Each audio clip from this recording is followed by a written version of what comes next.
amongst the gaming industry the last few days has been the layoffs at Microsoft. Unfortunately, 10,000 employees across Microsoft were let go. This is about 5,000, not 5,000, I'm sorry, 5% of their workforce. And there's been a lot of talk on Twitter about this, what this means, and so on. I want to break it down, and I'm going to focus specifically on Halo, though.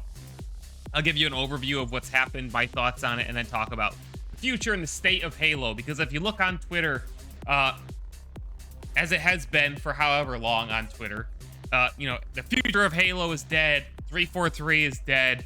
This is it. Halo Infinite is over, and that's really not the case. This is in my opinion, a gross overreaction. So anyway, Microsoft laid off about 10,000 people across the entire company. Remember, Microsoft is not just Xbox. It's not just gaming. It is a server company, Windows. They make products, a whole mess of products, Office, Teams, right? A ton of stuff. So not all 10,000 employees were from Xbox. So let's clarify that. And I agree with the sentiment that it doesn't look great to be laying off 10,000 employees when you are paying, almost $80 billion or so to acquire Activision Blizzard. They've been acquiring developers like crazy, and now they are laying employees off. First of all, I sympathize with anybody who loses their job for this, and I'm gonna have some insight here. Hopefully, give my opinion and talk about this stuff. And I don't want to gloss over that. I never cheer on layoffs. I never cheer on anybody losing their job, ever. That's a serious thing. So if you look at where Microsoft was over for the last 4 years, they have actually almost doubled their workforce. Which, if you think about it, for an already huge company, that's insane. That in 4 years to almost double your employee count, that is an insane amount of growth. You don't see that unless you are a company that's very small, and then you start to hit it big, right? To almost double in employees. Okay, if you double from 5 to 10, that's not crazy. But to double from 140,000 to like 200 and some thousand, which is roughly the numbers that I saw, if my memory serves correctly, that is a lot. And what you're seeing across the board with a lot of these tech companies is there was a higher demand for their services during the pandemic because more people were home, more people were on computers, using devices, doing things electronically instead of in person, digitally, virtually, however you want to call it. So the demand for a lot of those services has declined, and products. You've seen this. Twitch viewership is down. A lot of stuff is down. And that's why a lot of these tech companies are scaling back, is because the demand for their actual services and products has decreased. And there's also across the economy, there's a lot of companies bracing for recession due to inflation and all those things. So that's the main reason why, in my opinion, Microsoft has made these cuts. And they're not the only one. A ton of companies, especially tech companies, are cutting jobs because they overexpanded during the pandemic. They got over aggressive. There was an increased demand for their services, and now they're scaling back. Again, not saying that's a good thing. Don't like anybody losing their job. That's just what you're seeing. Microsoft's not the only one at all. I believe Amazon even just announced like massive job cuts. Okay, so now let's talk about Halo. All across the internet, people are doom posting about Halo. Halo's over. Halo Infinite's dead. 343 is dead. And here's what's gone on. 343 was hit pretty hard by these layoffs. Basically, all the teams at 343, from what I've seen, the campaign team and the art teams were heavily impacted. And that's definitely not good, right? It's not what we want to see. A lot of us probably want more investment in Halo and more investment in 343. And even though this appears bad, I don't think that this move precludes further investment in Halo or 343. Microsoft has heavily invested in Halo. They've heavily invested in Halo 3. Did I say Halo 3? In the Halo IP. They've got a show going now, okay? That's a step to a whole new audience. and it's getting a second season. I think the show is terrible, but you get what I'm saying. They're putting Halo in front of a new audience. And there's a lot of reasons we could go into all day why there's been some missteps with Halo, some mistakes, but I don't think it's all bad. There is some other news that scared people. Joe Staten, one of the fathers of Halo, so to speak, back in the Bungie days, had come back to 343 sometime in the last year and a half, 2 years, to help kind of right the ship with Halo Infinite.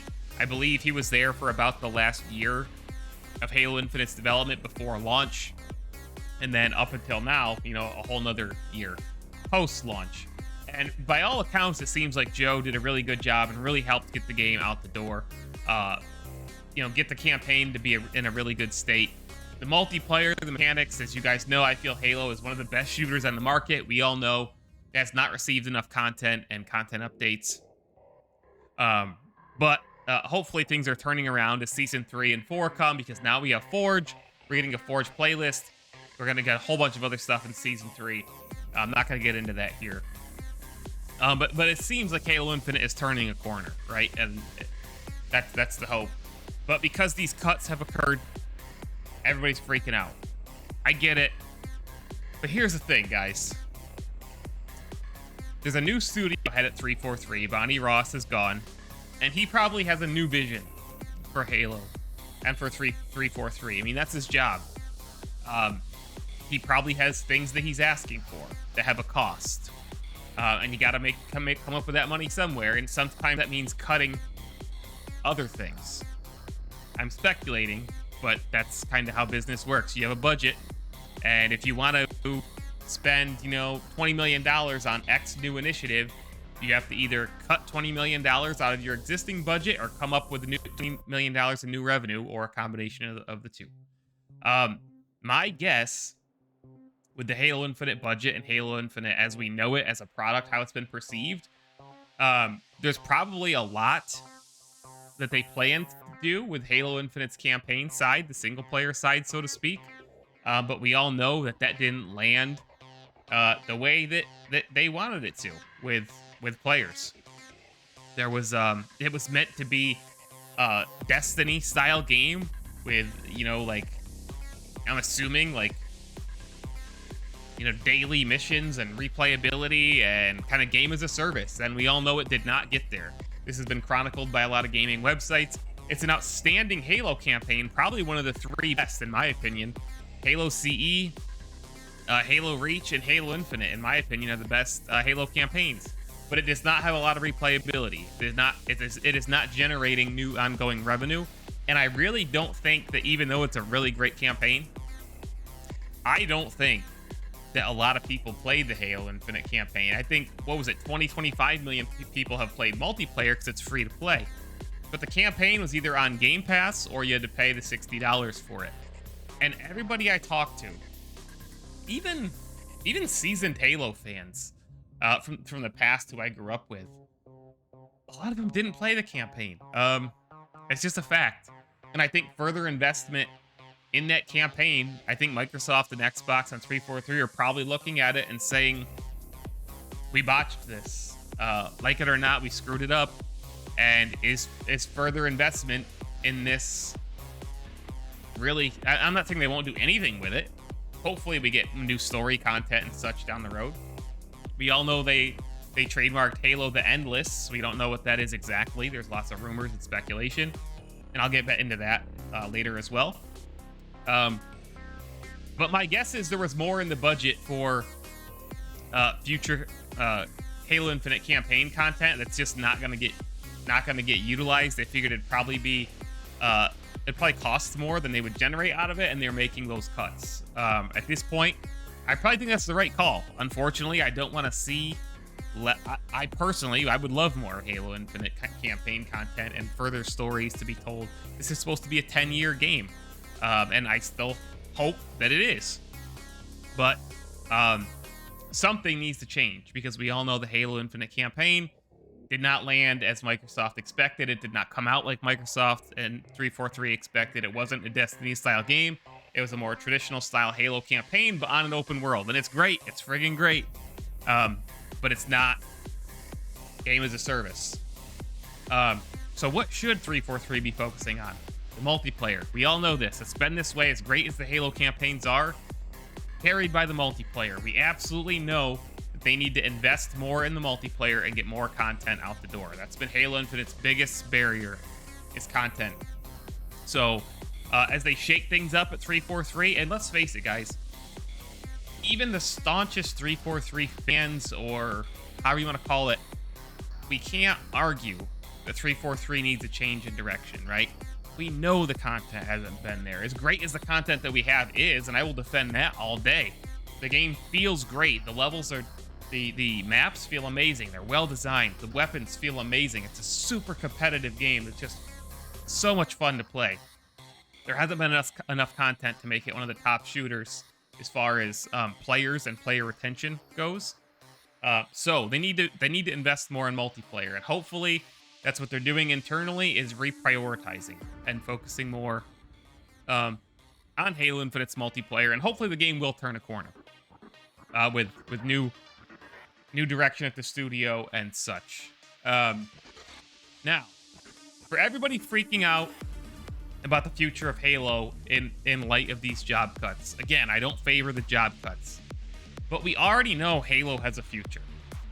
Certain Affinity, a whole separate developer, is developing what's called Project Tatanka, which most of us believe is a battle royale mode for Halo Infinite. Even if they spin it off into its own map or its own app, kind of like Warzone or something, there's a new large-scale Halo multiplayer mode, project, whatever, coming. It's already coming. It's been in development for years. We know Halo the Endless has been trademarked. The second season of the god-awful show is still coming. It's filming right now. So, again, I don't like anybody losing their job. And job cuts can be scary. But this shakeup, later down the road, it may lead to good things. You hate to say that. It's hard to say. But it's probably necessary.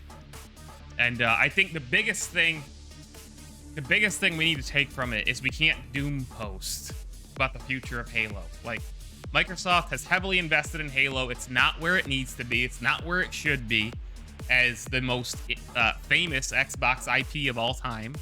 And a new approach is needed. And I'm not saying throw 343 out the door. I really loved Halo 4 campaign, for example. I loved Halo 5's multiplayer.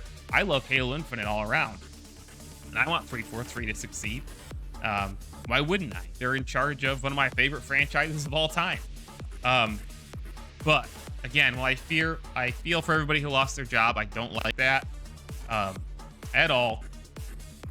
I think what we can't do as Halo fans is just lose our minds and say the franchise is over, Halo Infinite is dead, 343 is dead. 343 is over. They've been worked down to a skeleton crew. That's not true. I think the best thing we could do is be supportive right now. Be supportive. Give your feedback as you always do. Share your thoughts, but be supportive of the 343 staff, both present, past, present, and future. Just back off from the ledge a little bit, guys. It's not over. Halo's not going anywhere. Who knows where it'll be in a year or two, or even 5 or 10. But I guess another thing that I definitely believe full scale is we're to the point where 343 does need to address the future of Halo. They need to get out in front of this thing and give us a roadmap. Announce what Project Tatanka actually is. Tell us what it is. Show it to us. Tell us roughly when it's coming out. I don't care. Just give it a year. Is it releasing 2024? Put a year on it. They need to do that. I think 343 has traditionally played their cards way too close to their chest, and I think that creates definitely a gap between where the community stands and understanding where Halo as a franchise is going, which has led to where we are right now, which everybody thinks it's all over. You know, it's the end. Halo's over. Nobody's playing it. It's only got 1,000 Twitch viewers. You know, you hear all this stuff. The campaign DLC is canceled. There's no content coming out for it's all negative. And I think 343 and Xbox really need to take control of the narrative explain what's coming for Halo. Tell us what Project Tatanka is. Tell us what the Endless is. Tell us the studio's approach to Halo over the next 2, 3, or longer years. You know, Bungie, for example, announced, what was it, like 3 expansions ahead? Destiny, they laid out like 5 years or so of Destiny. Ubisoft, whatever, announced like the next 3 Assassin's Creed games. There's a way to do this without announcing projects that you're not sure of. Don't announce anything you're not sure of that you'll get kicked in the butt for if it doesn't go that way. But you can at least announce your rough, vague plans, and give some confidence to the player base of what's coming. And that's very much needed. The roadmaps they have given us for Halo Infinite have lacked information. They've been vague. They haven't inspired any confidence, that's for sure. And that's what we need. We need a 343 to actually address the future of Halo. Tell us what's coming. Share with us where I think they've gone wrong. And they have to some extent, but on a small scale. They need to do it on a large scale. So that's my thoughts in a nutshell. Just calm down, guys. Again, take some time to think about the realities of the situation. Again, I don't like that there's been job cuts. I don't like anybody losing their job. And I want Microsoft investing more in gaming. And in general, they have. And they are. But this certainly, it's not a feel-good conversation. It's not a time to... I mean... Yeah, it's just tough, to be honest with you. Nobody likes it. You can't really defend it. You can understand some of the realities of it. But it is what it is. Let me know what you think in the comments if you're watching this later on YouTube about the future of Halo and Halo Infinite. Hopefully some of you are a little more upbeat than what I'm seeing on Twitter. And the stream will move on as we talk about other gaming news. So here we go.